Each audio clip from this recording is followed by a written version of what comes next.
last few years, voles have become a real big problem here in Cache Valley, and here at Anderson Seed and Garden we've got a lot of options for you to prevent them from doing damage in your lawn. So a lot of times you'll see a lot of holes where they've made a little burrow, and can enter in. They'll get underneath your sidewalk and underneath sheds. But then during the winter time and even in the fall, they'll make little trails through your lawn, and they eat all kinds of plants. They'll get into your vegetable garden. They'll eat the vegetables. They'll eat trees.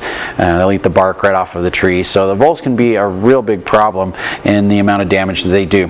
Best way to identify them. Here's a picture of one. My cat brought one in last night, but I didn't feel like bringing the dead one down so you could take a look at it. But that's what the voles look like. They look very similar to mice. They have a very short tail to them, but instead of having a more pointed nose, they have more of a rounded nose, and they're a little bit more grayish in color instead of the brown. So the voles very similar in appearance to mice, but some distinct differences, and they multiply like crazy. So they multiply even faster than the mice do, and all of a sudden you've got a ton of voles running all over your yard, especially during the winter time. Once we get snow on the ground, then they will get underneath that snow, and we always call it vole utopia underneath there. They reproduce like crazy. You start in November with 2 voles. By February you've got 200, and they've done damage all over the yard. So best way to prevent that is to there's a couple different ways to prevent it. So there's some nice repellents. This one's called Mulgo. It comes in a liquid or also in a granule. So we've got the granule right here. They are made from castor oil, and so the repellent is safe to use in your yard. It's not toxic to people or to pets, and it's very, very effective. They just don't like the smell of it. So castor oil is offensive to the voles, and so they will just leave and go somewhere else. This liquid you can hook onto your hose and spray your yard with it. You can do a perimeter treatment around your yard and try and hit some strategic locations around the yard where they might like to hang out. It lasts for about a month, so you'll get about a month's control out of the liquid or out of the granule, and you really won't notice the smell, but the voles will. The best way to, say you've got warrens and they're down underneath the ground, and you've sprayed but they just don't seem to want to go away. This fall we will have smokers, and here's a picture of them. I don't have any in stock yet, but they're on their way, and this is from Messina Animal Products, and it's a smoker. So you just unscrew the top. There's a wick inside there. You light the wick, and then you stick it down in the holes, and the smoke will permeate the entire tunnel system that they've got there, and you can actually find where the holes are because all of a sudden the smoke starts coming up through the holes.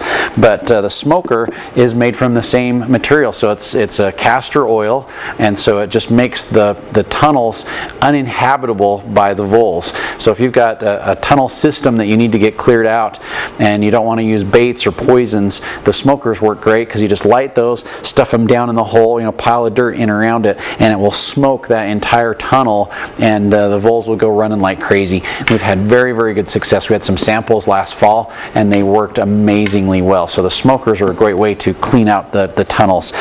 You can also use baits. This one's called Pro Zap. I've got a couple different ones. The nice thing about the baits is they've got little scoopers, and so you can pull a scooper out. You put 1 scoop down in the bottom of each hole.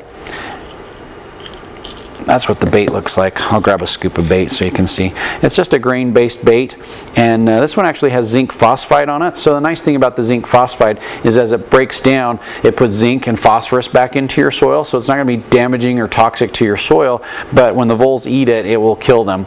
And it's not going to damage or harm a second-generation critter that comes and eats them. So if you've got voles and you've got a dog and you're afraid your dog's going to eat the voles after they've eaten the bait, the bait will kill first generation, but it's very, very minimal effect on second generation. So they'd have to eat 50 or 100 voles for it to really damage them, just the way the product is made up. So it's very safe for pets, especially when you're putting it down in the hole. So really what you want to do is find the holes, put a little bit of bait down in each hole, put a rock or a brick over the top of it, and that way they can't get out. They'll find the food, eat the food, and then it takes care of your vole problem.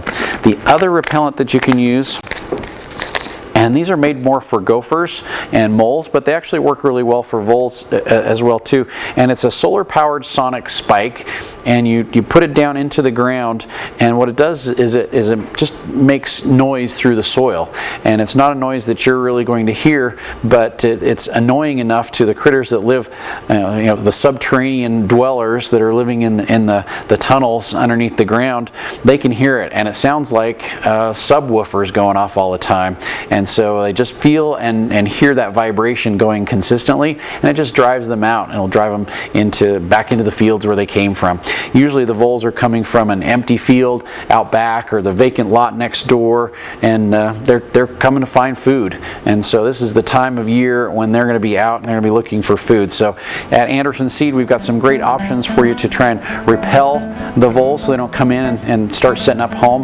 But if they have, and you've already got tunnels, there's some great options to try and get rid of them and force them out of the tunnels, or kill them off as necessary so they don't do damage to your yard and your garden.